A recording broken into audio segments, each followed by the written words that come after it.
Merry New Year! Merry Christmas.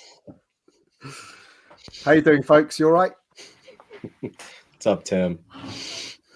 All good. All good. Right. Welcome, everybody, to the final of Last Figure Standing.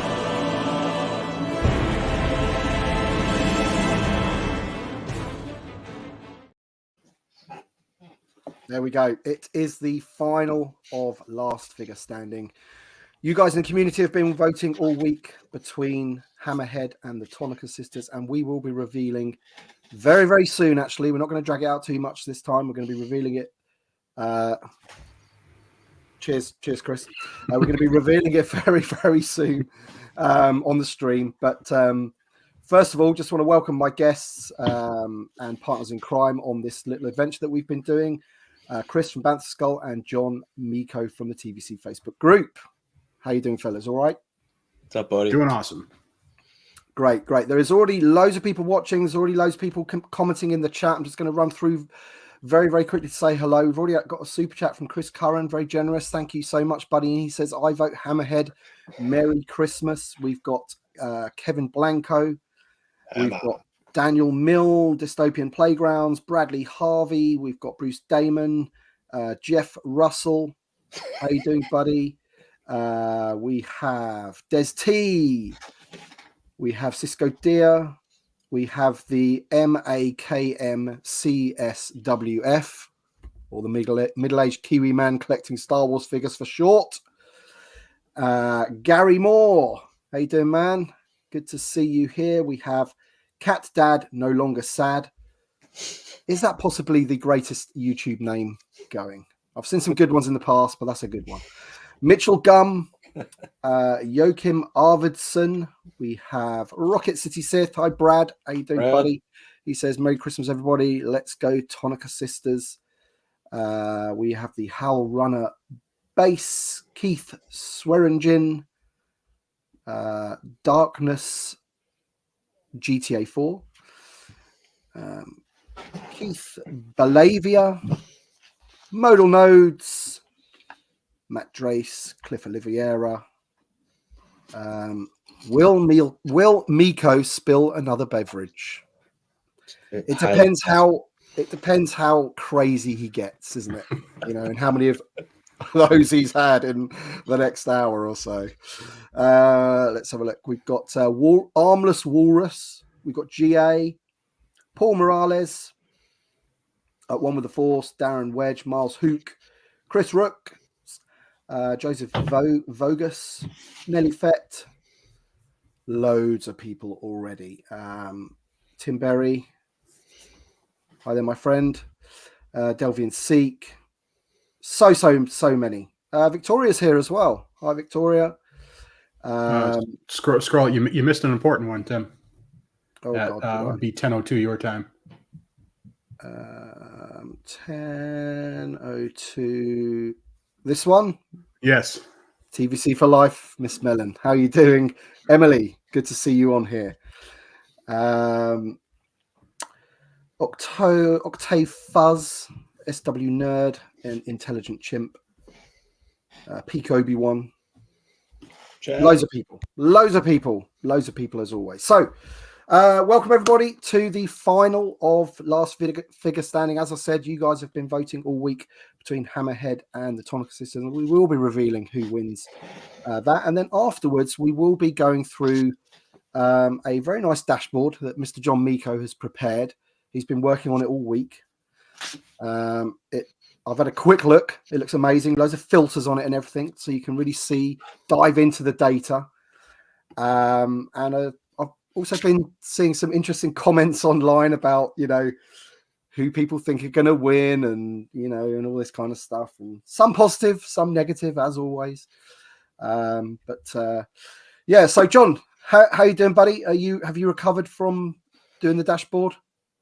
Have we all recovered from these 6 weeks of campaigning for this and all the polling? Yeah, no, I'm excited. I think, you know, there's been a lot of different opinions out there. I know not everyone can get their way. Welcome to real life, even in our pretend world. But, you know, I think the finalists here really speak to something more than who the characters are, right? They're background characters. They're an alien and a set of figures that have never been made. And I think that's important. I think it's important to shed light on that, and that, you know, it's more than just who wins. This is about getting us the world building that we want to add into our collections. And I think it speaks to that, and that's really important. So let's get it on. Yeah. How you doing, Chris? I'm doing well. I'm excited to see who takes it all. As if I don't know. I'll go along for the audience. Yeah, it's funny, isn't it? Like when you look at the top 10 that we had originally, I've got to admit, I didn't think the two that that we are left with would be the last two. There is no way I thought would think that is the case, but that is how people have voted. No matter what anyone says, that is how people have voted. And the cream rises to the top. And on this occasion, as John says, we've got a Cantina alien and some never before made characters. And I will say, it's not only how people voted, it's how they voted strongly. It's not like this is, you know, these things squeaked by. This is as close to a mandate as you can get from this voting, even through to the finals. Yeah. Yeah, statistically significant for sure. Yeah, they both better get made, but come on, Hammerhead. Yeah, absolutely. It's all good. It's all good. As I said, there's been some interesting comments online from some people. I'm sure you've had them as well. I want to address one thing. You know, the people, they kept saying fixed all throughout. If we were fixing this, it would be Balin versus, you know, something OT. Luke Skywalker. What's that? Luke Skywalker. But that would have been, that would have gotten the most, you know, action drama and a lot of votes and a lot of, you know, that would have been good for the show. So we were fixing it. We would have had a more dramatic, I think, finals than basically two characters from the same source. Yeah, absolutely. Yeah. Yeah. And as I said, it definitely has not gone the way that I envisaged it going, or, you know, thought it might go, just judging by, you know, what I read in people's comments, and, you know, the fact that we've got Balin, which was a character that everybody wanted after seeing the show, and he got into the top 10 and he was strong. But then, you know, the way these things work, they come up against a certain character or characters, and, you know, they fall away. You see what people really want. So, and I also want to say, not to, like, you know, pat ourselves on the back, but I do think the theory behind doing this as elimination bore out. You know, as characters dropped, people put their votes into a different character that might not be the front runner anymore, you know, and it switched who the front runner became as a result of that. And that was exactly the point of this, you know, not to have 5 characters go up head to head, to, you know, whittle them down. And so, you know, when I think the two that we have in the finals benefited greatly from Luke and Ben getting bumped out early, because I think all those votes just moved into the other OT source, which again was the exact theory kind of behind this. Yeah. Yeah, there's been some shocks along the way, without doubt. We are going to reveal it very, very soon, actually. But any other thoughts, John, about the whole process, and any like particular shocks, or, you know, is there a point in the? I think we thought Balin was going to run away with it at one point, didn't we? You know, at what point was there any like huge changes in your sort of theory about what was going to happen? At what point did that change, or anything like that? Yeah, I mean, exactly that. I thought from the get-go he was going to take it all. And as we talked about, he took it he was the number 1 most wanted. And then he made it through, right, the first couple rounds. And then as it whittled down, and I think maybe he lost Shin Hati. I don't know if that had to do with it, or however it went, and we'll look at that data more because I'm old and forgetful at this point. But like we talked about last stream, right? And Chris brought it up that at one point he started getting less votes and it started to taper off. So that was very surprising to me. So again, I think just seeing the finals here, right, is that people care about are very passionate about the original trilogy and some characters never made and a Cantina alien that they desperately want in the line. And I think there's also a case where people were maybe a little dismissive of the Tonnikas and Hammerhead at first because of the field, like you said, Tim. And then as it got later and they realized it was becoming more real, then they started to put the support behind them too. Yeah, and judging by some of the comments, I still think people are dismissive of the Tonnika Sisters. Some of the things that I read, I'm not going to say it's a majority at all, but you still get some people that just think why do people want them? But as we've said before, and as Victoria often puts across a lot better than I can, the case for them. The case for them is there. So, as well as Hammerhead. Hammerhead is like, a 96er. So, yeah. Can I ask really quick too, right? So, I mean, obviously, Victoria's petition did really well. I think it got over 1,500 plus votes or signatures. They've done decent in the March Madness as well. Has there been other polling where they've done well that I may be forgetting?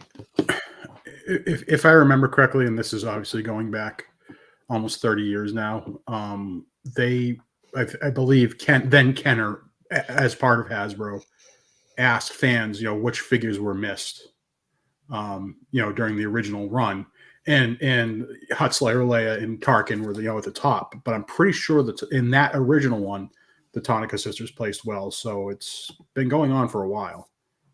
And weren't they on one of the fans' choices recently? I can't remember.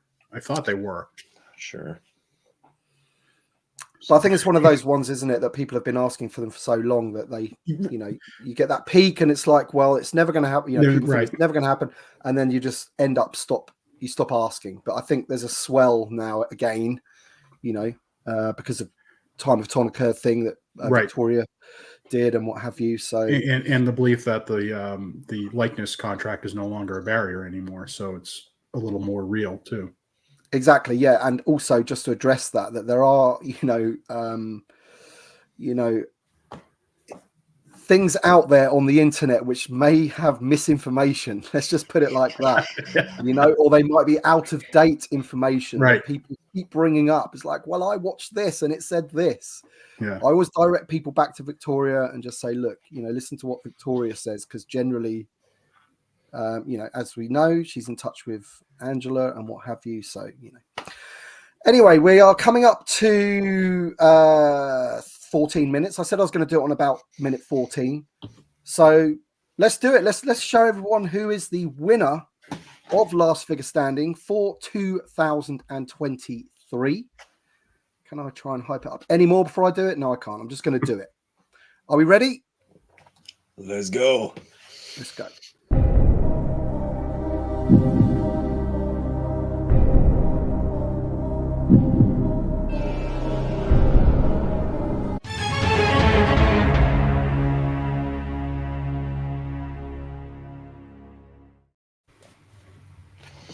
Woo! Got the victory cigar. So there you go, everybody. The Tonnika Sisters have taken it, which I've got to admit that I am really well, I'm not surprised, but I am, if you like. It's just quite amazing, really, that the swell of support that they have had, which is great. And it's, as you said, John. Not everyone's going to be happy. Lots of people will be happy. Maybe the people that aren't happy, maybe the Tonnika Sisters will come and tuck them in bed at night. Maybe they'll do that or something. But anyway, We decided to get a special guest along for this live stream because obviously before we went live, we knew who the winner was. We prepared all the stuff for it. So I'd like to bring on and say hello to our good friend Victoria from Victoria's Cantina. So let's bring her on. How are you doing, Victoria? I would imagine that you are very pleased at this point in time. I am more than pleased. I'm ecstatic. This is huge. This is great news. If you would have asked me a month ago who the last figure standing would have been, there's no way I would have guessed that this would have been the result. So, I tell you guys, you put in a lot of time and hard work into this. Thank you so much for all that you've done to make this possible. I know it's not easy. And thank you for just your dedication to the vintage collection and its history and its continuation. This is awesome. I'm actually at my in-laws' house right now. It's a different scenery in the background. So I'm broadcasting from my husband's childhood bedroom out of Larry, California. And I think my in-laws are watching this in the living room. Say, hey, y'all. And shout out to my husband and everybody. Today's also my sister's birthday. So I'm just going to happy birthday. And my brother-in-law's birthday. Happy birthday. Happy to birthday. them. But yeah, you guys, I think there's a transmission coming in or something. Oh, is there? Okay. Yeah, I can just hear it now. Hang on. Hello, this is Angela Staines, and I'm here to thank you all, the Vintage Collection fans, very, very much for voting for the Tonnika Sisters. I'm very, very pleased that people still feel we're very relevant, and definitely as figurines, we need to be in the cantina. And your cantina collections. Thank you so much for voting. I'm just thrilled. It's time for Tonnika after all. Thank you. Bye. Yeah. Oh, there's something in my eye. I'm not crying. You're crying.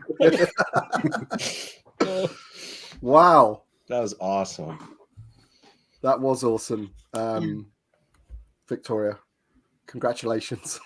Congratulations to everybody, to the community, and for advocating for this figure and this character for all these years. I mean, how many decades has it been? Almost half a century since A New Hope, and we're still here banging the drum and hoping for this to happen. When Emily was on the TBC podcast a few weeks ago, she said, any data that we can provide as a community for them to use in PowerPoints and such goes a long way. So, I mean, here it is right here. This is one of those moments. So cheers and congrats to Angela and to the late Christine Hewitt too, because this is really big. Yeah. And that's why we do these things, because, we're a passionate community. The other scale don't really do this sort of thing, really. I don't really see it anyway. And maybe it's because we feel that we're the underdogs maybe, and we need to fight a bit harder for what we want. But yeah, that's why I do this. That's why I know Chris does it, and I know John does it. We all care about the line and the collecting and the community and what have you. So yeah, awesome. So there you go, everybody. That is the winner of Last Figure Standing. And that little video there, that little transmission there should dispel loads of things that people say on the internet, right? Right. Absolutely. Even to this day, there's videos that pop up saying, it cannot happen for X, Y, and Z. And, it is outdated info. It's been a long time since those barriers occurred, decades since those barriers occurred. We're in a brand new place. It's 100% possible. It just... Yeah. Tim, I will say that should dispel those points, but this is the internet, and the internet is undefeated, so it will still keep coming out left and right. Of course they will, yeah. Yeah, exactly. So yeah, I mean, obviously, this hopefully will show Hasbro what it's a legitimate fan vote. This is what people have voted for. As I've said, we will provide all of the data that goes alongside of this. So it's not just about the winner. There's 10 other characters that made the top 10, which got huge amount of votes. And then there's a bunch underneath that as well that also got a huge amount of votes that just didn't quite make it into the top 10. We went with 10 rather than a bigger pool to begin with, mainly because we didn't want to be doing 35 live streams. But yeah, no, all good. Let me just bring this up from Jason. Says, thanks, buddy, for the super chat. He says, amazing result, outstanding. Perfect to have Victoria, Angela, and Emily as part of this. Great job, Chris, Tim, and John. Thank you very much. Appreciate it. Right. So, shall we get into that data now, guys? Shall we talk about how this all came about in terms of how we got to the point that we're at now? Do you want to go and do that now? Sure. Yeah, sounds good. I'm just publishing right now the actual dashboard again with a link to the results as well. So there's two different dashboards here. So the link I've got, John, is that the one that I still need? It should be good. Yep, it just published, thankfully. Been having some issues with the software, but okay. Let me just do present. I'll share the screen and we'll do a tab, and Chris, help me out here if I misstate anything, right? So sure. What we have here, first and foremost, is this is from the submission phase, right? So when we asked everyone, submit your top 10, right? We took all those submissions, the 1,483 distinct submissions by fans, which totaled over 14,830 figures.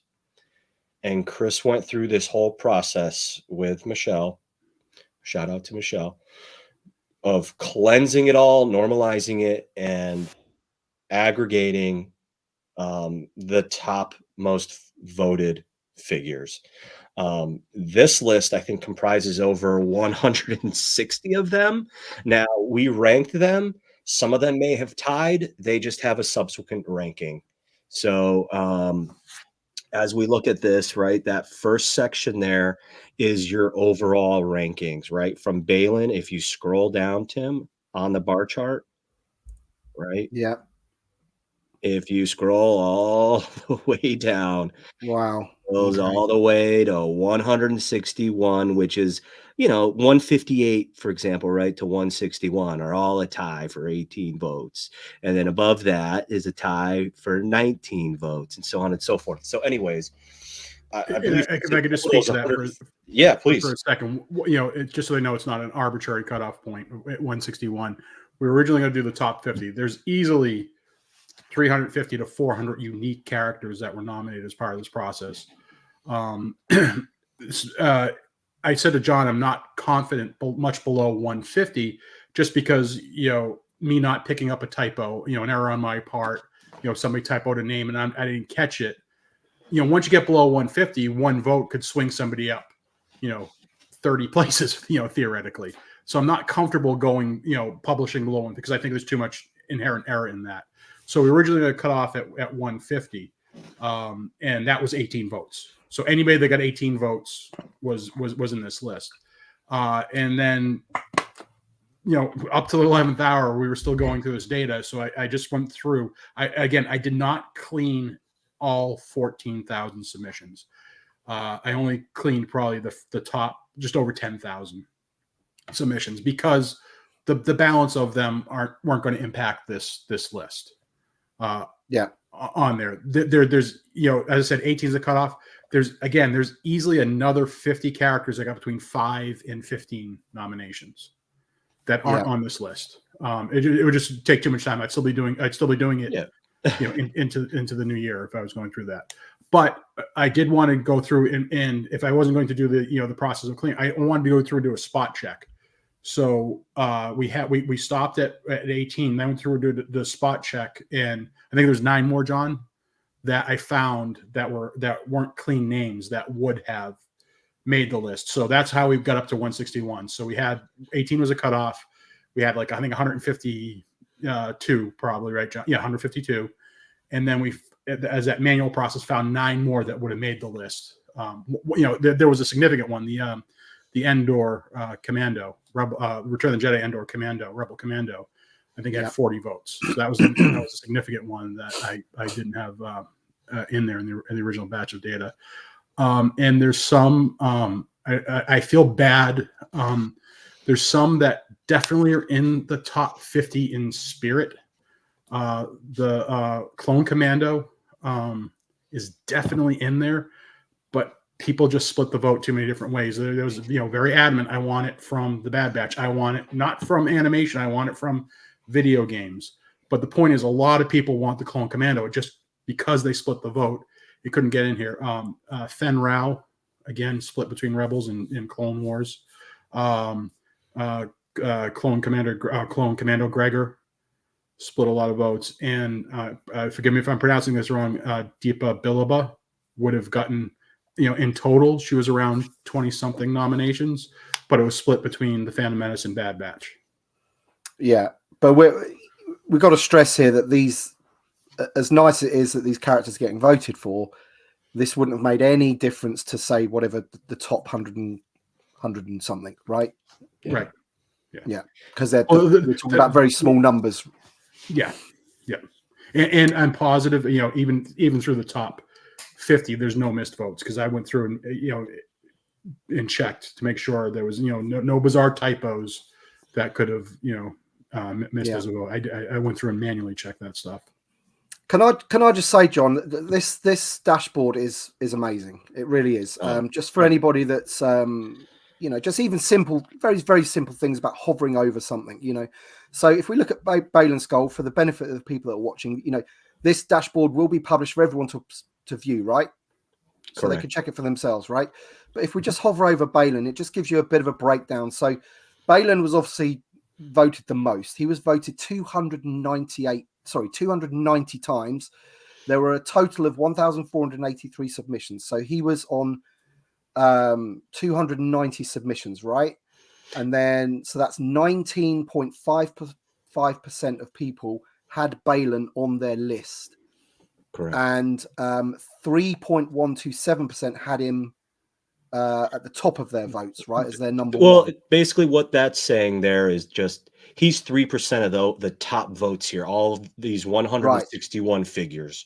Gotcha. Right. So I just put a quick percentage in there to say he, out of 160 figures, he was 3% of the votes. Oh, okay. Gotcha. Yeah.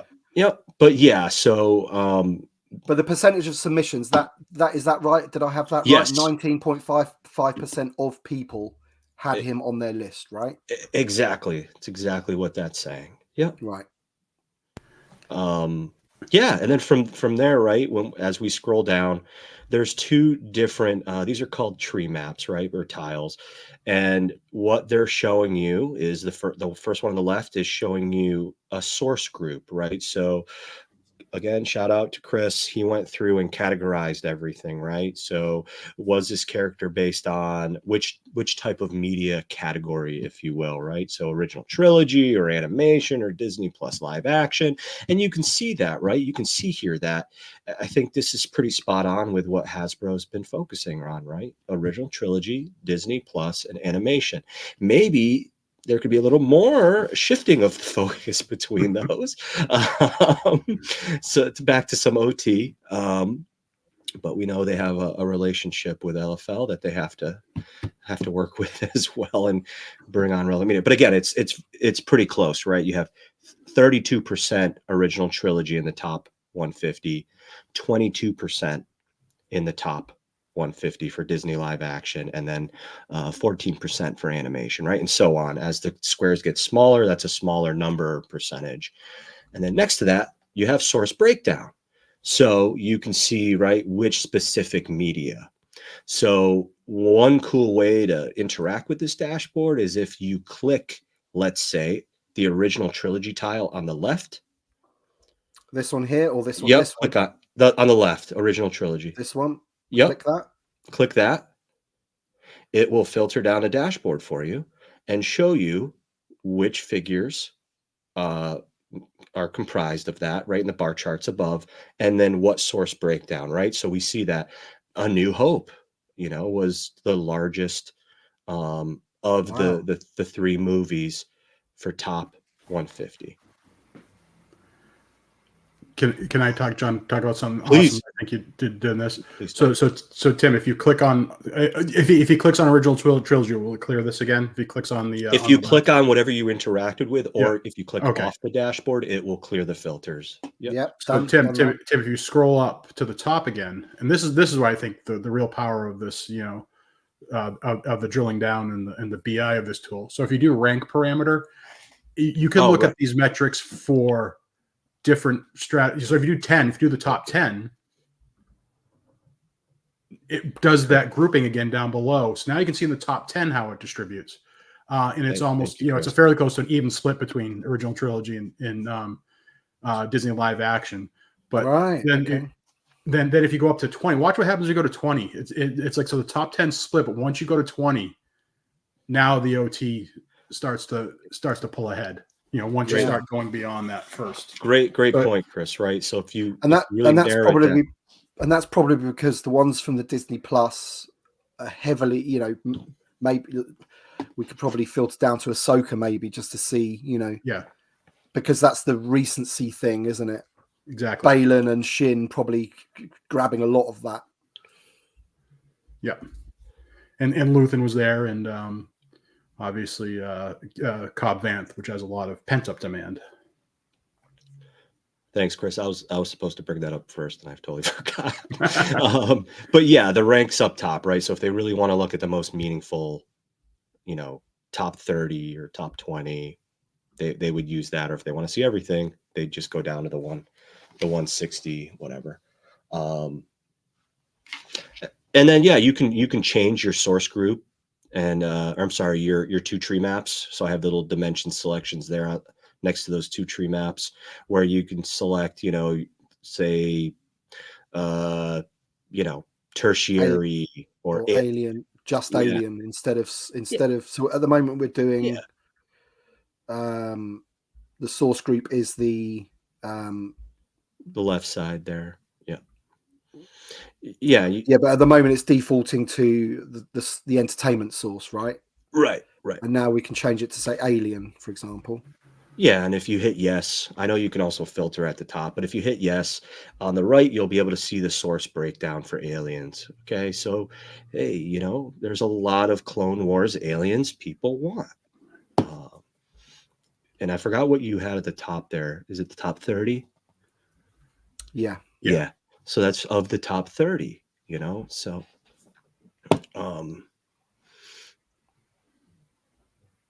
Bosk is there, look. He made it.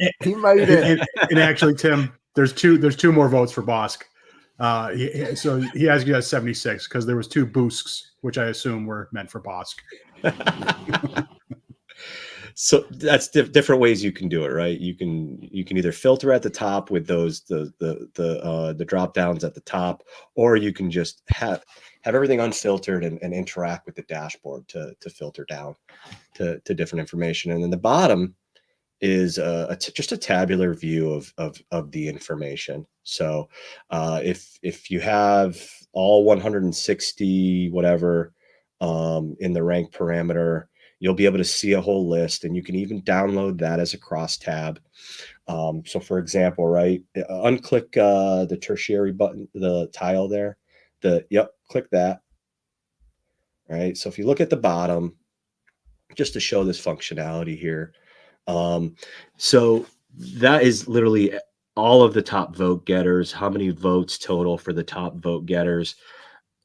At the bottom there where it says Tableau, and there's a bunch of icons on the right, Tim, on the right side of that, there's a download. Go over to that download button right there. Yep. You can click download and, select any of these, but you can select crosstab.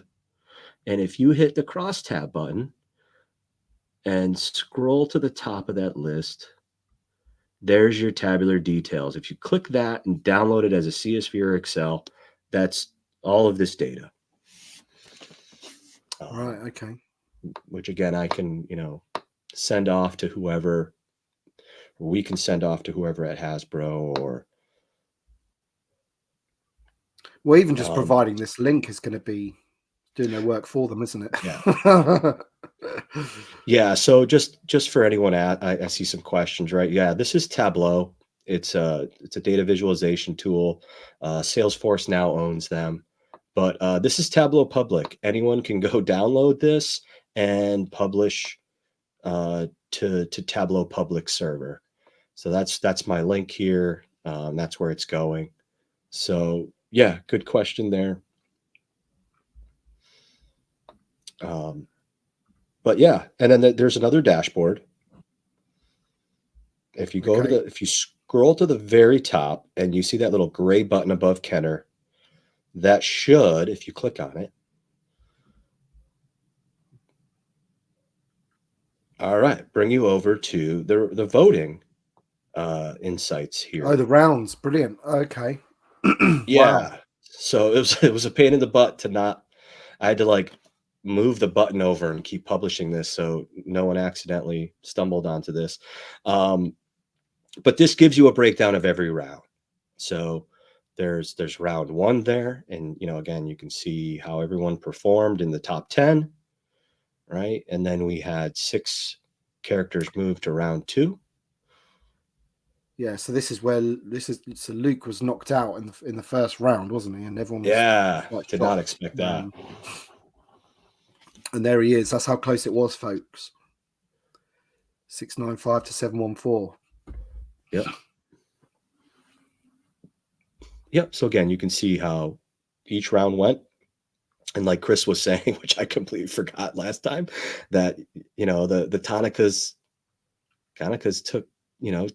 took out Balin, or had the, what was that you said last week, Chris? I'm forgetting now. That he had more votes. Balin was number 1 in round. Oh, the round 2, and then he went to last place. He went to last. Yeah, that's right. That's what was it. Yep. In round 3. I completely. And just so people understand, the drop off isn't as significant as you see here, because people could pick 5 in the first round, 3, 2, 1. Right. So really, the submission actually the amount of submissions went up a week from week 1 to week 2. Right, John, looking at your graph down below. Yes. They went up. And then as is normal, as people's favorites get dropped off, then it starts coming back down. Right. This is the number of individuals, not the number of votes. Because this is submissions. Yeah. Yep. That's submissions, right? So I was trying to keep it between, submissions and voting. So yeah, and then at the very bottom there, you'll see just a little breakdown of how the figure voting went for each figure and through the rounds. Didn't get too fancy with it, but it was just showing you, like, if you look at voting breakdown percentage, see how Balin started trailing off. He was 65% of the votes in round 1, and then 54, and then 41. Right. But that's because we're fixing it, John. Right. Victoria bribed us. She a little envelope found in each of our mailboxes. I created emails for my children and made them vote. Yeah. Can you bring up Kiwi Man's comment from 1038? I can do. And I think this is important too. I think this is important info, because what we're all trying to get to is what figures would sell as a result of this. So that's a, just because he's not somebody's number 1, I think this shows that clearly that he'll sell, even though he didn't make it to the, everybody that kind of made it in here, they're going to sell if Hasbro chooses to do them. I think that's what this, indicates. Because I like I've said, Asajj Ventress isn't even in my top 25, but I'm absolutely going to buy one if they make one. Same. Yeah, so I've got to admit, I did see quite a few comments saying that the two finalists will peg warm, for example. But then I just think, well, you're asking you're asking a quite a large sample size of collectors here, and those 2 figures are in the final. I mean, it's just, that's what the audience is spoken, sort of thing. So Do you know what the peg warmer in my area is right now? It's the Nomad Boba Fett. Whoever would have thought that figure? Yeah. Would peg warm. So I don't think we know it will or won't peg warm until it hits the shelves. Yeah, and also there's lots of different ways, that Hasbro, just because, say, the Tonnika Sisters, for example, win this, that doesn't mean that they would automatically think, oh, it's a mainline figure and it's in a wave or whatever. There's a whole multitude of ways. We've seen figures come in play sets, for example, and things like that. So you never know how they could factor these figures into the line. This year we've got fan channel only waves, for example.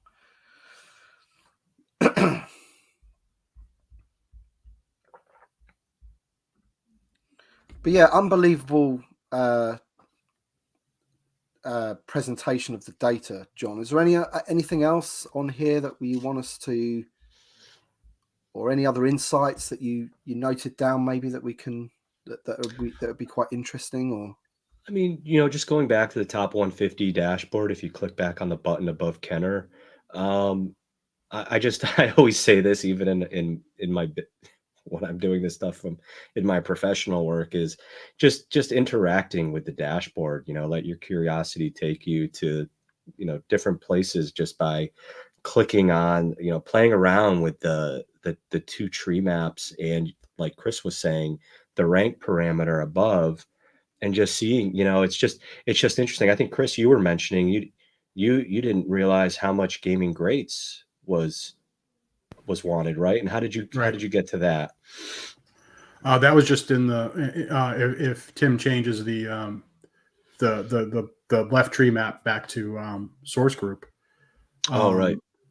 So yeah, click on that and source group. Source group, sorry. It's all good. In gaming actually comes in ahead of both publishing and the sequel trilogy. So then, yeah, you click on it there, right? You could see the breakdown, and then clicking on it obviously filters it down to which figure. So if we look, we see, you're right, Jedi Fallen Order is still in high demand. Knights of the Old Republic. Okay, is there any particular one on here you want me to click on so we can see the names of the characters? Should we do Knights of the Old Republic, for example? Actually, do fall. Oh shoot! If you could do Fallen Order first, I just want to highlight another one. And if you scroll back up, so you'll notice that Marin here got 24 votes for Jedi Fallen Order. Now, if you could go back and then click the Jedi Survivor.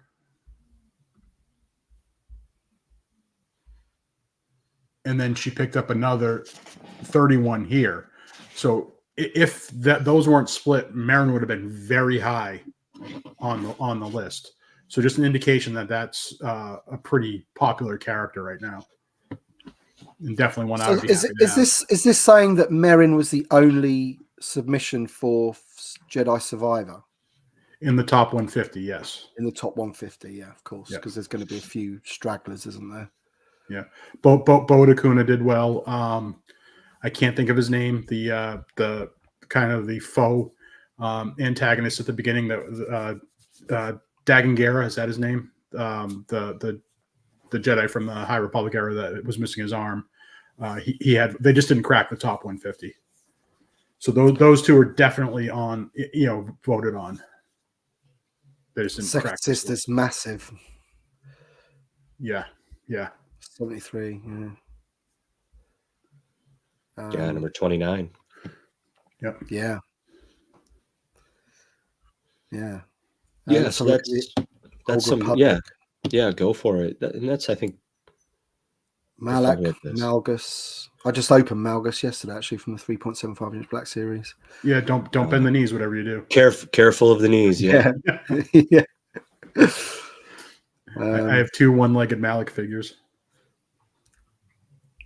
And it's interesting that people, selected those when we have, I think, decent versions of a couple of these, right? Yeah. Malgus and Bastilla. Yeah. Basilica could definitely be improved today, though. There's no question. Oh, yeah. Yeah, but it's funny that you would, people are putting them in their top 10, you know, Mhm. most wanted top 10, when we do actually have not only them as super articulated 3.75, but on a vintage card already as well. So yeah, it's interesting. I can't see it. Somebody said Shadows of the Empire. Dash Rendar is in the top 150. Yeah. Yeah. A lot of votes for Dash Rendar. Number 30. Yeah. And this is one, if you notice on the left, obviously Shadows of the Empire spans source groups. It's both gaming and publishing. I put it in gaming because I figured that would be the most common place that somebody would know the character from for Dash Rendar. Yeah, right. So how do I? Oh, click on the right. just, click out on the right. You can just click off the dashboards, just like on the left side in the white. Just click there. That isn't working for me. Oh, that works in Tableau. Regular Tableau. Click on the right. Click on the right too. Yeah. On the little blue one on the right. Little blue one. Yeah. Yeah, you can also scroll to the bottom and there's like a reset button, but there should be like a back button or anyway. There you go. So let's have a look at the original trilogy then, as it was 31%. Let's see who's in here. So Hammerhead was second. So this is what's interesting, isn't it? Luke Skywalker got a bunch of the votes, but when it actually came to putting him into the next round, he didn't make it, whereas Hammerhead did, and then obviously made it all the way to the final. That's pretty interesting. And the Tonnika Sisters were there. Tonnika Sisters were quite consistent all the way through, but right, like in that place where they were, sort of hovering around there. But and I have to point out something here on the total. We said that you can only nominate. You only get one vote for a character because again, somebody put in Luke Skywalker 10 times. That only counts as one. We put the Tonnikas, and this was a mistake on our part. My part specifically didn't say that. Just put the Tonnika Sisters. Don't break them out individually. So if they put Seni Tonnika or Brea Tonnika, that name got standardized to Tonnika Sisters. So if some person voted for both Seni and Brea, it got transformed into Tonnika Sisters. Then I only took one of those. And in that process, the Tonnika Sisters lost 40 votes. So, if we were looking at the raw submission, obviously Luke is higher because of the guy that voted 10 times, but the Tonnika Sisters lost 40 votes by eliminating the same person voting for the same character twice. Yeah, Mon Mothma's there. I think I had her on my top 10. Just seeing Sat Snowtrooper. That was a bit of a shame that he didn't make the because it's interesting, isn't it? Trying to think how these characters would perform if they got to the top 10 against who else was in that top 10. Do you know what I mean? Yeah. You'll never know, obviously, but Snowtrooper, 157 votes. And I still say, if you want to translate this into raw sales, if there was one I was going to bet my house on, it would be the Snowtrooper based on this. Because people are going to obviously buy multiples of them. Army build it, yeah. Yeah. I mean, only Victoria is going to buy an army of Tonnika Sisters. I would certainly do that. I don't know, I'm the only one. Yeah. So I've been playing around with the dashboard. I haven't been keeping up with the chat, so I do apologize. I'm just having a quick read some of the things that people have been saying. Oh, they're probably talking between themselves. Emily likes gaming. There you go. Yeah.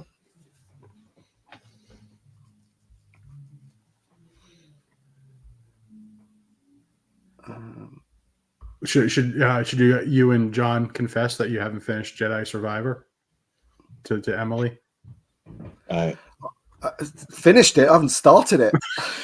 I haven't got a console that can play it. Oh, really?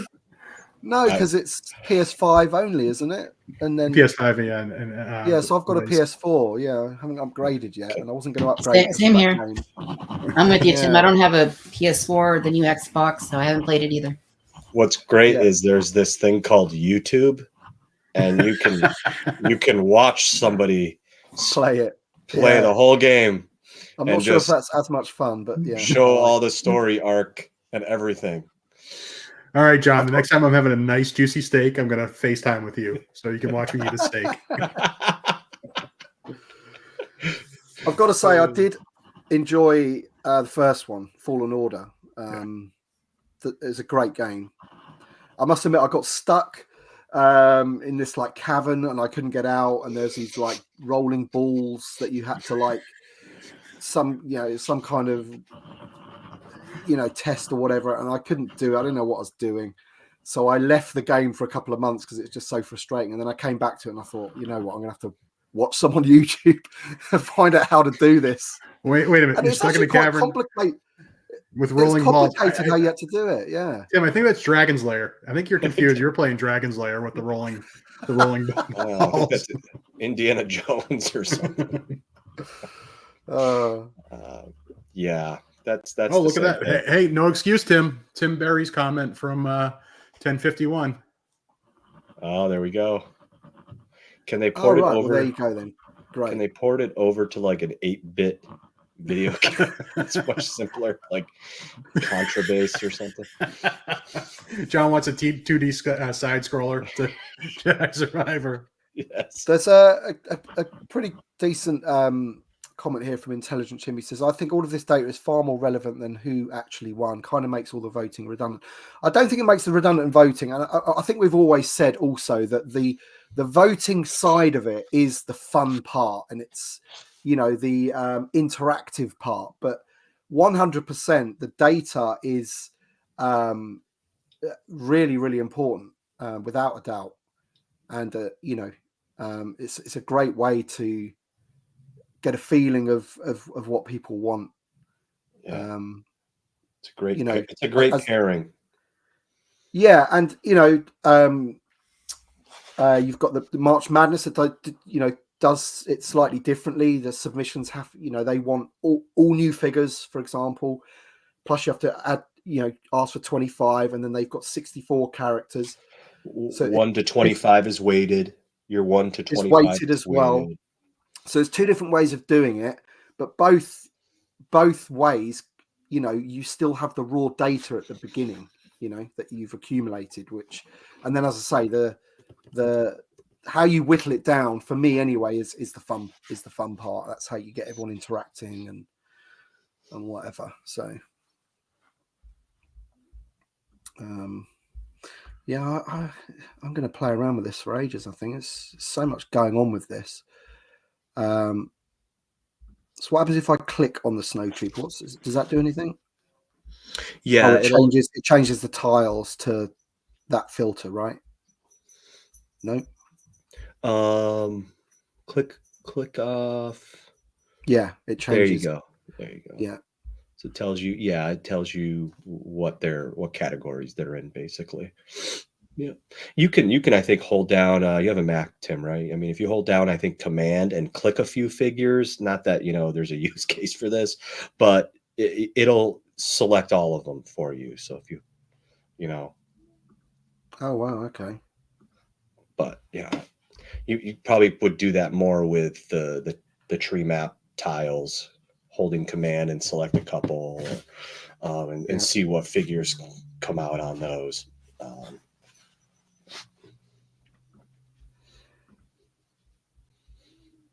So let's just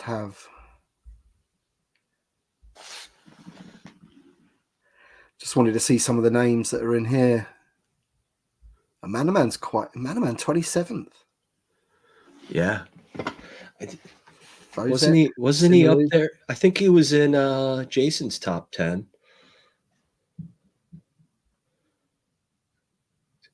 Tim, can you? Yachts Oren, is that the one that Chris goes on? Chris, is this the one you talk about? That's the green Nycto from the second skiff. Right. It's a fix. If you remember that famous like behind the scenes shot of the second skiff, he's kind of the guy hanging off the side of the skiff. Tim, can you click off that comment? Sorry, yeah. All good. Hi, Victoria. Yeah, sorry. I can't look at two tabs at once. I can't look at the StreamYard and the data at the same time. So, somebody asked how 21B did, and if they go to this dashboard and they do Empire Strikes Back, he was 61st and he had 52. You can just filter on droids. Yeah, droids, yes. And then put this back to all. Yep. There we go. 21B was 61st, 52 votes, just behind EV99. Which EV99 for me, that a while ago, that would have been my number one on my lists, but it's kind of like we were talking about the Tonnikas. I'm just kind of tired of asking for it.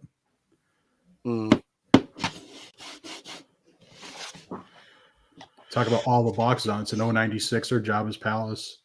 One thing we could do, maybe, if we have more time next year, John, is even drill down a little further, because Jabba's Palace did fantastic, and that's not something we have captured here. Like just the overall interest in Jabba's Palace did fantastic in this. Music to my ears. Yeah. Love my Jabba goods. Yeah, and that probably speaks to the fact that, we've been given the palace and a few of the things to go with it, Scum and villainy. Careful, you cross over Victoria's territory with scum and villainy. Cantina. That's right. Yeah. That's right. That'd be cool to add that kind of subcategory or subgenre of heroes and bad guys, or however to break that out. Yeah, we'll do. There's a lot of lessons learned from this year, and I think we can do this even better next year. Can we see the Phantom Menace, please? As I'm hoping for a mini beat next year. Let's have a look. We can do that. So I'm just gonna put this back to all. And can I do it in here? No, you go to source. Yep. The source tab. Yep. And so uncheck all. Uncheck all, and then go to. You can search for it, or it's at the bottom. You had it at the bottom there. There we go. The Phantom Menace. Okay. There we go.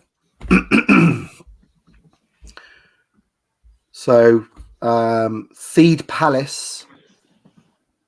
Padme, that's Black Series getting that one, I think. Yes. Yeah. Destroyer Droid getting one of those as well. That'd be good. And I have to say, it's going to be impossible, I think, for Queen Amidala or Padme to ever make it high up on these submissions, just because there's no consensus names for the different outfits. And it was one of the ones where people for this would just give descriptions of the scene, and it's very difficult to figure out which one they're talking about. So I think there is, again, there's a lot of interest in the character, and if it's not represented here, it's just because of all the different ways people nominated Padme, and how they spelled Padme, and well, I just got mixed up straight away because I just presumed that the top vote was the battle version of her that the Black Series has got, but that's the red robed one, right, with the headpiece. Yeah, that looks like red Theed Palace, because at the bottom you've got Theed Battle, right? Oh, yes, yeah.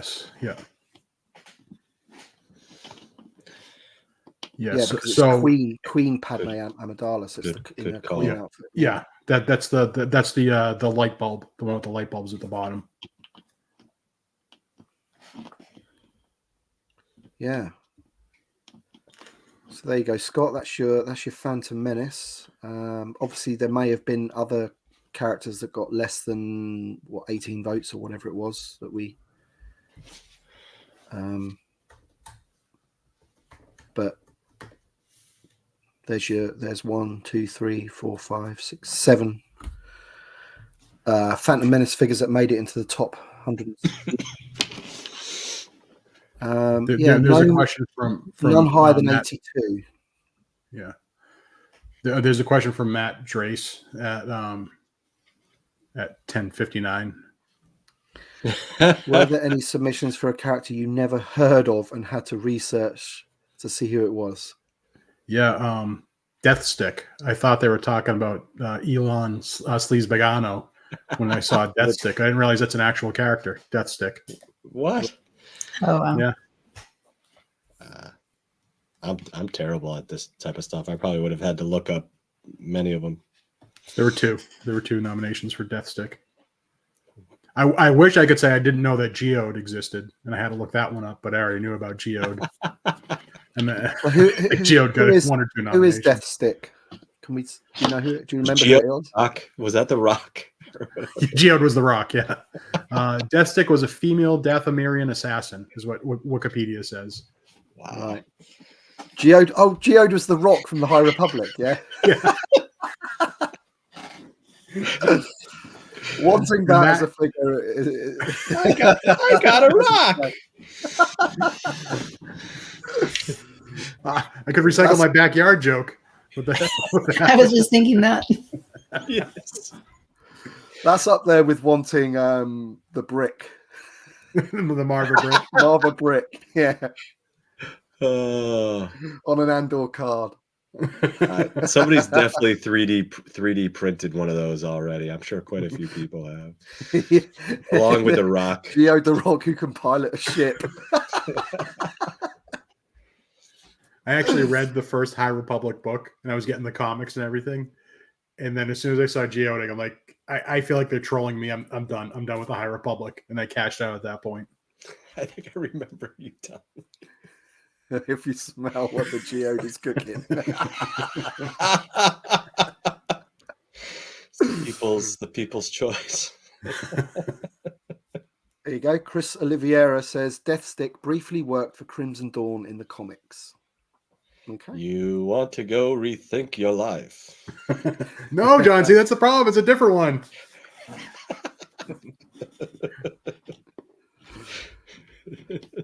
Let's do a bit of sequel trilogy. Let's have a look. Oh no, wait. Can you do one other one really quick? Yep. Do source group.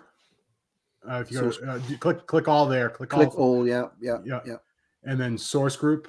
Oh, just a tip, Tim. At the top there, there's a little. I need to apply, don't I? Or you can hover over. There's a little filter with a slash, and you can clear the filter that way too. Oh, okay. Next time. And uncheck all. And you do broadcast television. Oh, this is the holiday special. 23 votes for Akamina. That is awesome. That Akamina made people's top 10 lists. 23 nominations. Wow. I feel like we've heard a lot about her lately because of Chewie there. Yeah. Life Day Chewie. I mean, I can understand people wanting that figure, but in their top 10? Like, yeah. Bite your tongue, Tim.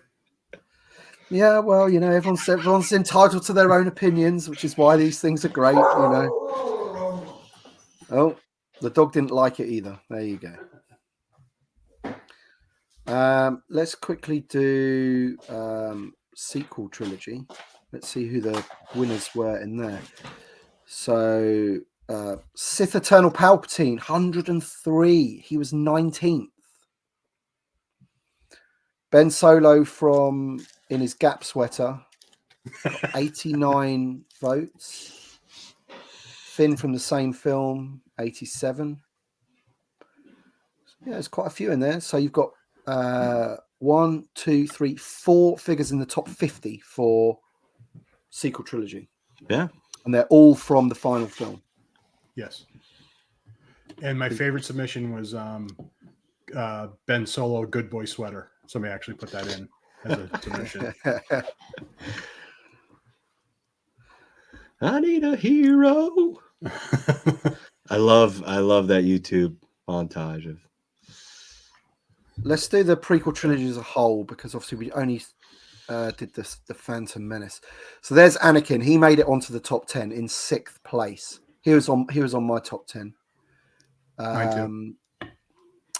And then we've got Chancellor Palpatine Office Jewel. That's obviously in the red. He was in mine too. Ki-Adi-Mundi. Yeah. See, a lot of these would make did make my top 25. I definitely had Ki-Adi-Mundi for the Me too. March Madness last year. Kitty. Cody in 60th place.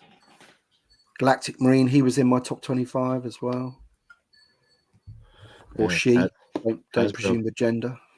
Hasbro could release an unpunched Commander Cody and people Yeah. people would cry. Bite your tongue, John. Some of us haven't sold ours yet. I sold during COVID and not looking back.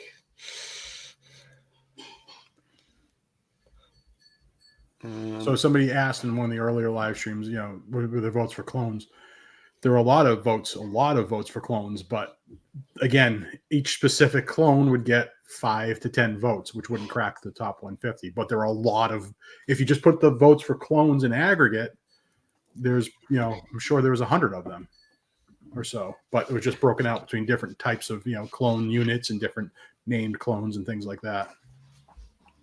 I saw a comment there saying any love for the Bad Batch, so we'll just have a quick look at that. Oh yeah, you can also use the source groups below and go to that pretty quickly, Tim. Yeah, okay, I will. Oh yeah, there you go. You can do that there. Yeah. There you go. Bam. So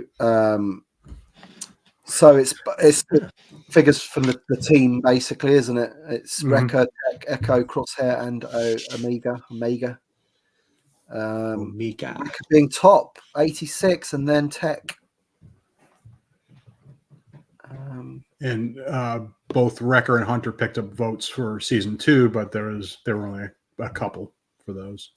So again, not in the top. What about Crosshair with Imperial Crosshair and Clone Force? So you've the Clone Force 99. Yeah.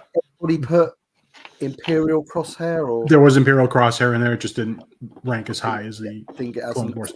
Yeah, because people want the first, the original one first before anything else, don't they? So there you go, Hasbro. Plenty of votes for the Bad Batch. We've got this Hunter figure, which is an amazing figure, by the way, all by his lonesome. And bit of a shame, that one. It's votes for the Bad Batch season 1, so the demand hasn't died down. Sometimes if as the shows go on, people lose interest. I would even say Chrysanthemum, people lost interest from the time the Book of Boba Fett aired till the figure came out. But we're coming up in Bad Batch season 3. People still want season 1 Bad Batch figures. Is Boba Fett Empire Strikes Back? Did he make the 150? I'm forgetting. Yeah. Okay. Where was he in that list?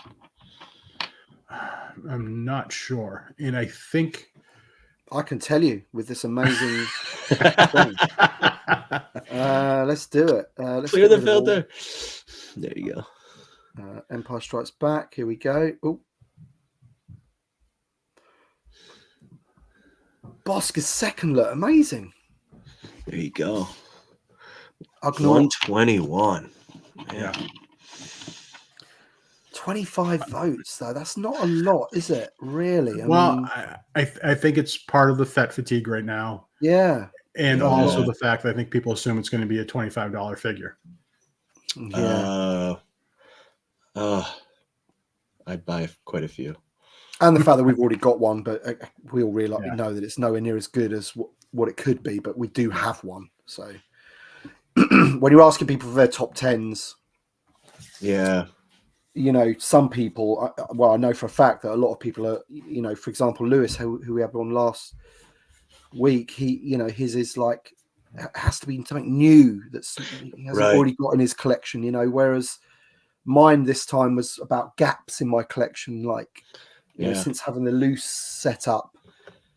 The Rogue One ones for me were like big standouts, and I just felt they needed some love. So maybe that's another factor that's hurting Episode 5 Boba Fett. The fact that we've already got one, even though it's nowhere near as good as the new one. Same with Luke Skywalker there. We know that the one that we have, VCO 4, isn't great. So people want update of him. 23 votes. I always think of Chris when I see Bespin fatigues Luke now, because didn't you call him Diaper Luke? Diaper Luke. Yeah, the one we have is Diaper Luke. Diaper Luke. Yeah. Yeah, not a name I came up with. It's the community name.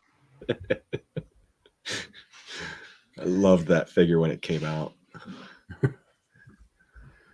And then something near to John's heart, if they ever updated it, we could get the looking card, the looking variant of the card back if they ever do that.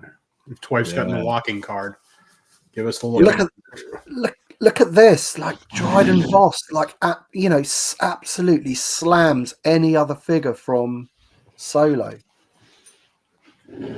Amazing. Yeah, main bad guy. Yeah. Is that all Solo? Kira didn't make it? Sorry. Kira's another one that I meant to mention. Kira definitely would be in if people just submitted Kira without a sub designation, absolutely positively in the top 150, very high. It's the problem that people split it up, just split up different photos for Kira, a bunch of different costumes, which is why she didn't make it into the top 150. I might go through and do a different effort and see if some of those happen to be, like people are describing the same thing different ways. And maybe we can keep this. You could add to the dashboard after the fact, right, John? You could keep adding to this. Easy, yeah. So I can go through and do a second. Definitely a lot of votes for Kira, but again, they just weren't the same exact costume that people were requesting. It gets hard there to draw a line as to And again, Kira suffers from the apostrophe. Yeah. He was on my top 10, Michael. He made it. He's in the top 150. Yeah. If you do Rogue One, you should do Rogue One, Tim. Your favorite. Yes, we should. We should do Rogue One. Anthology movies. Hang on. Let's get rid of all. Let's just do Rogue One by itself. Look at Baze. That was a killer. 11th place. That was a killer. Should have rigged it. Should have rigged it, yeah. I should have set up 5 more Google accounts and 5 more on the 20 that I already made. But yeah, that mirrors exactly what I want from Rogue One, actually. Baze, Saw, Bodhi, Two Tubes, and Melshi. Come on, Hasbro, make those 5. And I will say he didn't make the top 150, but so there's Edrio, Two Tubes, and there's Benthic. Yeah. As well, Benthic got votes too. I think Lewis brought them up. I think he had Melshi too. I recall. I'd love some Rogue One Rebel Troopers for sure. There were, again, didn't make the top 50. There were votes for just Scarif Rebel Commando, but those ones were weren't very generic. They're all kind of unique. Is there anybody in the chat that wants me to look at some data that I haven't already pulled up? Let me know in the chat if there's anything that you want me to filter it by for your own interest. Show me Return of the Jedi, please. Okay.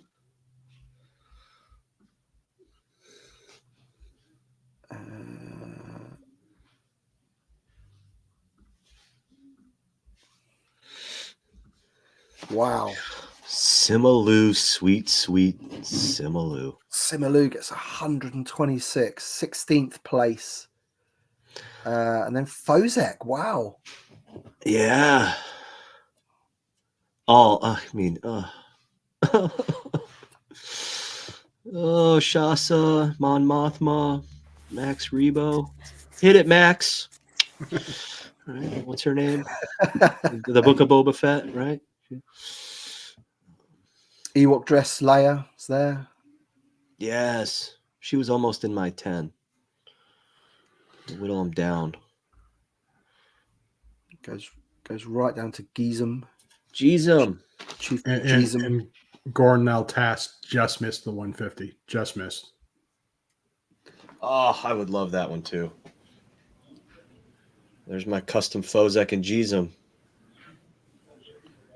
So Chief Chirper was the only Ewok that was in there. No Canadis. Yeah. People love the heads on sticks. And Hendazen. Oh yeah. I'd get out my Fozek, but I would domino my entire Jabba's display to get to it. The one you made me for Christmas last year. Thank you. You're welcome, man.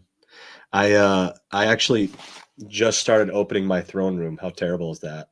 I had no time. I blame this poll partly. But during Christmas week, I will be playing with that throne and setting up a whole Jabba scene. Can't wait. Oh, one thing I have to say, I meant to mention earlier. I mentioned it in the green room, but happy Festivus to everyone. Today's December 23rd. I have my aluminum pole, so happy Festivus. Happy Festivus. Happy Festivus. What's your grievance for today, Chris? I ate them all yesterday. Headlights are still my number one for the year. I'm gonna run for public office. Headlights are too damn bright. That's gonna be my platform. When I used to drive on the ground with the Prius, I used to hate more headlights. Now with the Bronco, I'm up a little higher. Yeah. But I always have my automatics on. And sometimes they don't always recognize somebody. And then the high beams come off. I'm like, I'm that guy. I am that guy right now. Somebody's cursing me out. I don't know if they're still this way. So my 250 is a 2019, and the automatic headlights, I can shut them off while I'm driving, but they automatically come back on the next time I start the car back up. Yeah, I just leave it on. I think I'm causing people pain. How's that Mustang, by the way? Me or Chris? You, the new one. Oh, me. It's good. It is in the shop right now for a little teensy weensy issue that it had. Nothing I did, just that it came with, but should have it back next week. Nice. I've brought up A New Hope. Daniel Chart asked for it. Yes. There's so much good stuff in there. Look at Garandan. That's what he was asking. That's right. And Tim, you'll be happy to know, Garandan, we found 2 votes for him last night. Typo. So he was tied with Grand Moff Tarkin coming into today, but we found 2 last night. Yeah, thank you for your 54 votes, Tim. Very good, very good. I'm pretty sure he was on Jason's top 10, Garandan. So yeah, I think there's so. 2 of us. We both got, I don't know, 20 something Google addresses each. Brett on Fett, he impressed me with the Grindon outfit on his. Yeah. Tarkin with no skirt would be good. Love it. No soft goods. Tim, total OT versus non-OT totals. Is that possible? Just go back to the 150 and go down to the tree map. We can clear all your filters. How do I clear them all? Well, you only have one going. You Sources only have one, only right? you have going. You just Okay. see up top there? Yeah, click that little. Yeah. Boop. Nice. Yeah. So we have what, 31.7, so 68.3 if I'm doing it right. Yeah. For the rest. Yeah. Yeah. Yep. Yeah. There Yep. you go. Nice. And yeah, Disney live action, 22%. So over 50% of the votes just for those two alone, which is about right, isn't it? Because that's where the most of the content is, isn't it? Well, you've got other films, I know, but you know what I'm trying to say.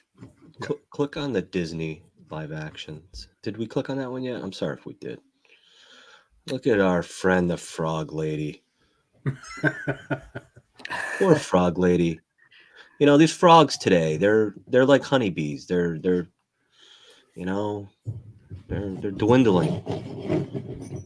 Look All at that. all these cell phone Luthen's up towers. there. Yeah.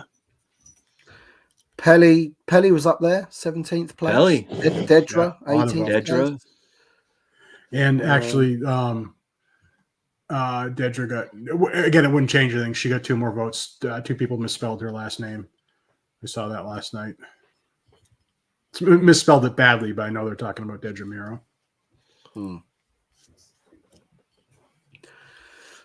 Mon Mothma Andor is, yeah. So was there quite a big, Mon Mothma Rebels, Mon Mothma, because I did One. Mon Mothma Return of the Jedi. That's the one first and Mon foremost. Mothma got it. That Hasbro should make a Mon Mothma figure in some way, shape, or form. A lot of votes for the character. That's a good one to discuss, right? I mean, the leveraging of that tooling, right? Yeah. Yep. Yeah, she definitely got votes across a number of media. Frog lady with leaf to frog gentleman.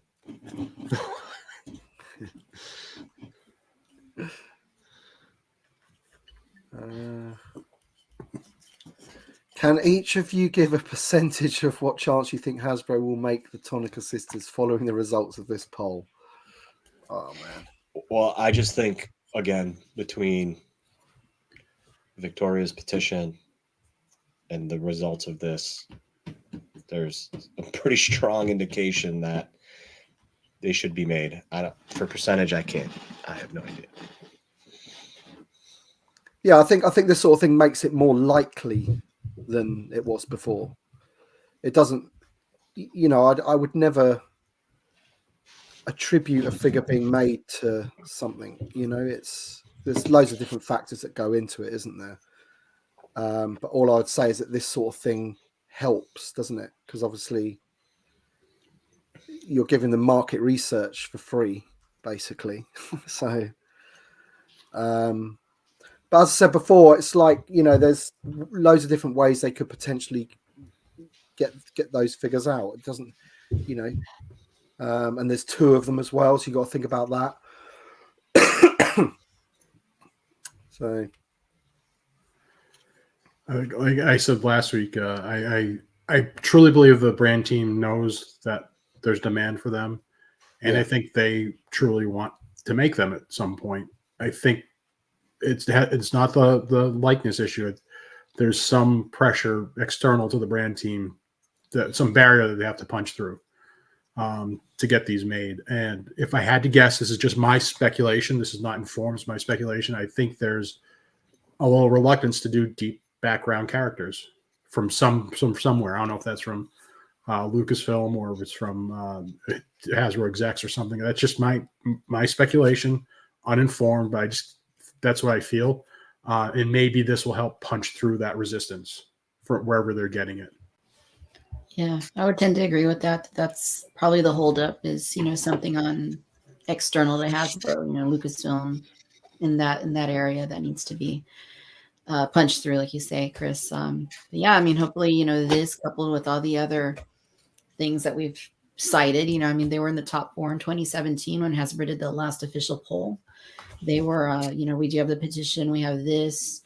I mean, there's plenty of reasons, cases to be made for why they should be made versus why they shouldn't be made. So hopefully, we're getting closer to it. I'm glad you confirmed that, Victoria, because I think we were talking earlier. We were trying to work out when the last official poll Hasbro did where they did well. So when was that? 2017. Mm-hmm. Awesome. I know a lot of people, as we were doing this in the comments, this is going back a ways, we're saying HasLab Cantina. And I'm just thinking if the Tonnika Sisters were tied to that, how many extras I would buy just to get extra Tonnika Sister figures. Yeah. I mean, I would hope that's kind of tough to have them locked behind a HasLab, but at the same time, I would back multiples just to have extras of those and try to sell off the actual Cantina itself. Yeah, this is what I mean about like there's so many ways that they could potentially do it, isn't there? There's just releasing them. There's a smaller play set, like a modular play set, or as you say, like maybe they would be linked to a HasLab. Maybe that's the way they can do them. I'm sure when discussing, it's a bit like the Blue Leader guy, I think they said, the only way they could do him, or when I don't like it when they say it's the only way we can do it, but the way they figured out a way of getting that figure out was attached to putting him in with the X-Wing, which was a lot of people didn't like because it upsets carded collectors a little bit, that does. But when you lock a character that's wanted by quite a lot of people behind a reasonably expensive vehicle, but it hasn't stopped them doing that. With every playset or vehicle that we've been getting recently has had a carded figure inside it. So,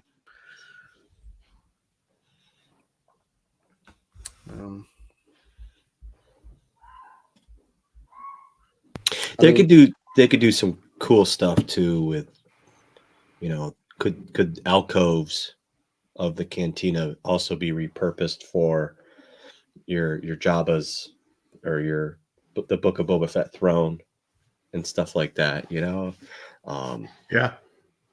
I just love some of that playset diorama type stuff to be very modular and usable across playsets. John, you're striking gold.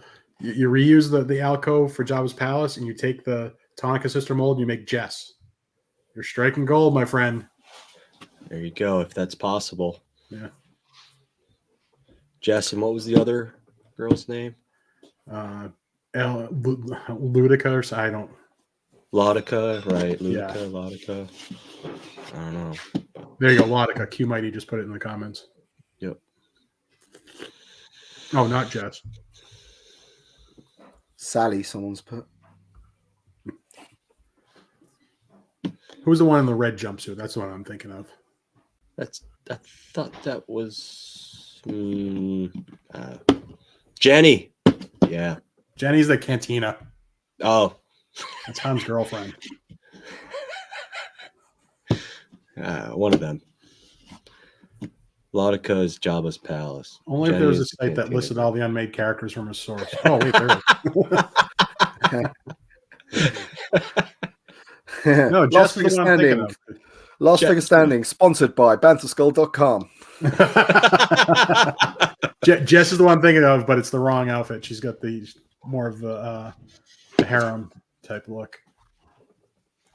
So yes, I think it was Laudica.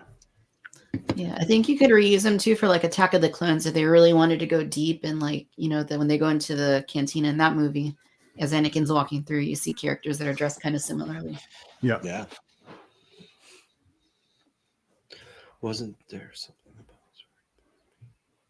Oh, there was some customizers that were leveraging Zori Bliss to make the Tonnika Sisters.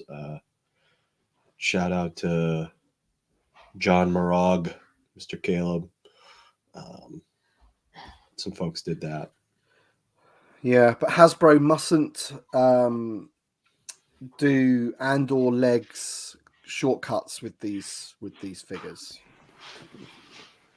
I still haven't opened that figure just because it bothers me that Aldani and/or haven't opened it. From the knees up, it's great. Really is a good. It looks great. Yeah. Right, we've been going on about an hour and a half now. I'm just going to turn the data off. So, am I correct in saying, Chris and John, that you have published your posts, one on the website and one on your Facebook group, with access to that? So, if anybody wants to have a play around with the data, it's there for you to have a go on. Correct. Don't stay up too late playing with it. Yep. Have fun. Here's a good one we're going to finish up soon. But here's a good question. I will be doing, now this is finished, the next thing I'll be doing on my channel is putting out a Google vote for figure of the year, which I do every year, making a video about that with like the top 5 best figures of the year that you've all voted for or whatever. But does anyone have a favorite figure of the year? I already know Chris's actually because I read his article. So do you want to, Chris, do you want to just repeat that? Hera. General Harrison Jewel is my figure of the year. Absolutely phenomenal. Miko? Come on. You told me yours was Hera too the other day. No, I said she was from a sculpting and purely figure standpoint. I agreed with you. But I would say I'm very happy to finally have this guy. Can I say that? All right. Victoria, do you have one? Victoria? It's tough. I keep going back and forth. Paz Vizsla and the Grand Inquisitor. I'm not sure which. I'd probably say Paz Vizsla if I had to pick one. Yeah. I think I might have to, yeah. Paz is pretty awesome. Paz is a great figure. It really is. I do agree with you, Chris, that it does lack a bit of weathering. It is a little bit too clean. I said that in my original review, but just from an accuracy point of view, articulation, and just they did a very good job with that figure. But there's been so many this year, isn't there? There's been really good ones this year. 2023 was great. I struggled to come up with 5 last year, and I struggled to keep it to 10 this year. That's how good 2023 has been compared to 2022. But I'm going to be honest, when I do my top 10 lists, it's going to be very hard for me ever to put a deluxe figure in my top 10 just because paying $28 for a figure, that pulls my enjoyment down. Especially if, I might feel differently if it was on a card. I'll admit that. I feel a little differently if they could come on a card, but $28 for a figure in a box, it just saps some of my joy for it. I just got them for $14 from Target. Clearance vulture. You know what's wrong with the hobby, John? I already bought a couple regular price. I'm just thinking of a few honorable mentions. Like pre-Vizsla is, there's a lot of reuse there, but what a great figure that is. That likeness. Yeah. That photoreal and likeness is the best of the year. Next level, isn't it? Yeah. And it's better than the Black Vader, Series one. The Vader, Return of the Jedi Vader. Oh, Chris, yeah. Brilliant. Oh, and, the card back to go with it, because the card back in TVC is a big part of it. And for a combination, that's the one for me. That's another reason why Hera was number 1 for me. That card with the purple just looks so amazing. Yeah. What about your boy Tessic or girl? I don't know. Yeah. He's high up for me as well. Yeah.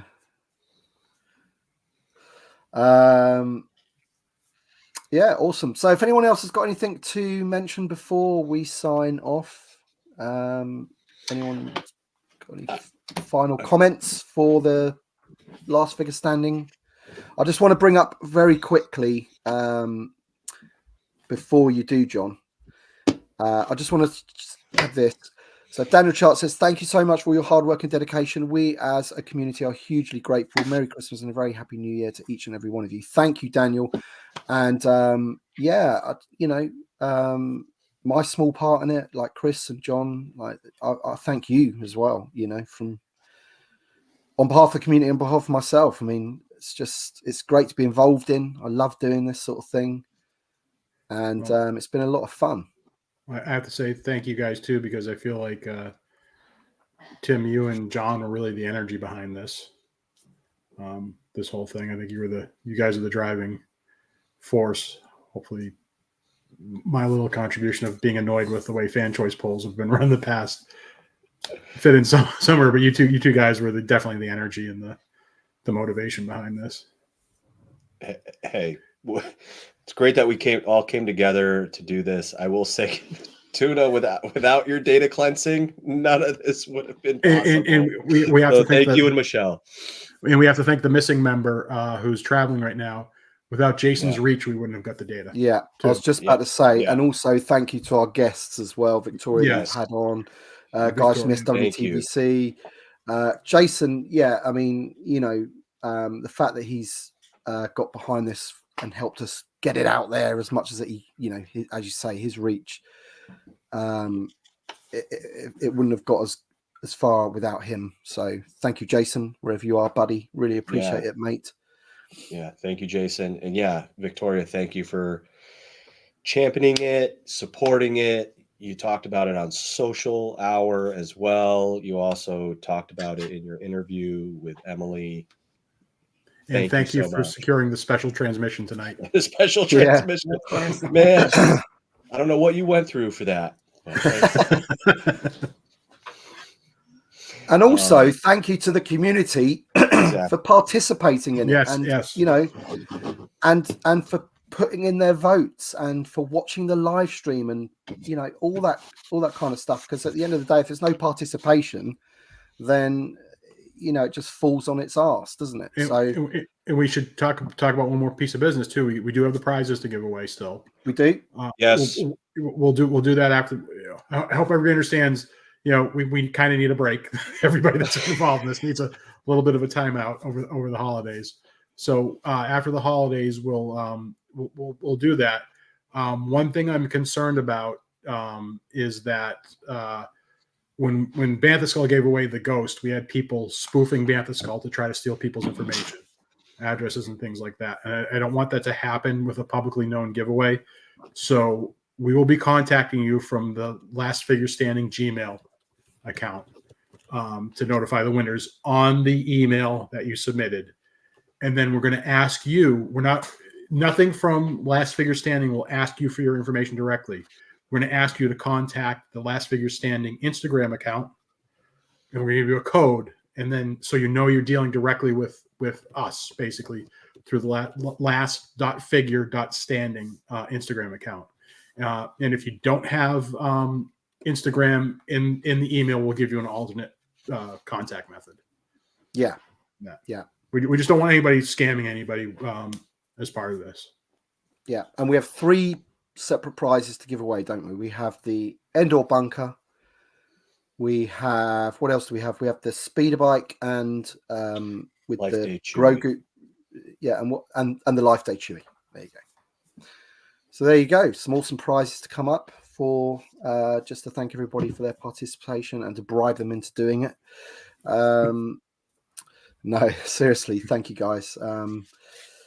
I'm just trying to think if there's anybody else that we do need to thank. I don't want to miss anybody out. I think we've covered it. The guests, people behind it, and obviously the community for taking part. I think that's about it.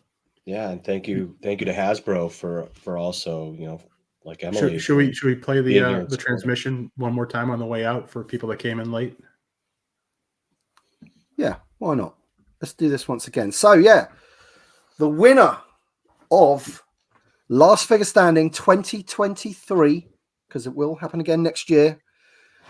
In September, slightly earlier, is the Tonnika Sisters, and a special transmission came in. Here we go. Hello, this is Angela Staines, and I'm here to thank you all, the Vintage Collection fans, very, very much for voting for the Tonnika Sisters. I'm very, very pleased that people still feel we're very relevant, and definitely as figurines, we need to be in the cantina and your cantina collections. Thank you so much for voting. I'm just thrilled. It's time for Tonnika after all. Thank you. Bye. That is awesome. That is awesome. Thanks for doing that or arranging that, Victoria. That's brilliant. All right, then, guys. Something in my eye again. There's something in my eye. I can't. Sorry.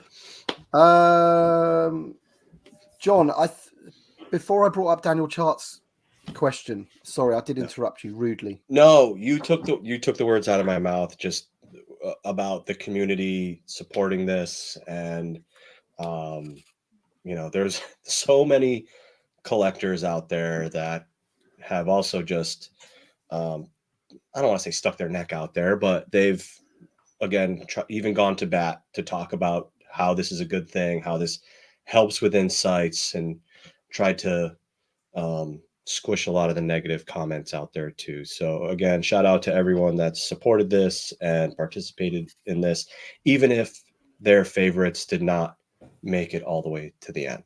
So again, it's a big message to talk about world building, background characters being important to the line. And actually, you've just reminded me, there is another set of people that I wanted to thank. It's other content creators that have made content around it to help promote it and just to be involved in it. So ones that I can think of. So Kiwi Man, Brett on Fett, some videos about it. Rula, Kenobi definitely did. Yeah. John Ruler. So I'm probably missing some people. You've got the SWTVC guides on their Instagram page. So so many people that got involved and helped push it along. So thank you so much. Thank you for watching, everybody. We are definitely going to sign off now. And thanks so much for watching. If you want to follow anybody that is sitting in here right now, we've got Chris from Banthaskull, banthaskull.com. We've got John Miko from the Facebook group on Facebook, of course. And Victoria's Cantina. Make sure you check out her podcast, the Vintage Collection podcast, Cantina Hour, Social Hour. I hope I've got that right. Her YouTube channel. You know where to find everybody. But we're going to sign off now. Thanks for watching, everybody. And we'll see you soon.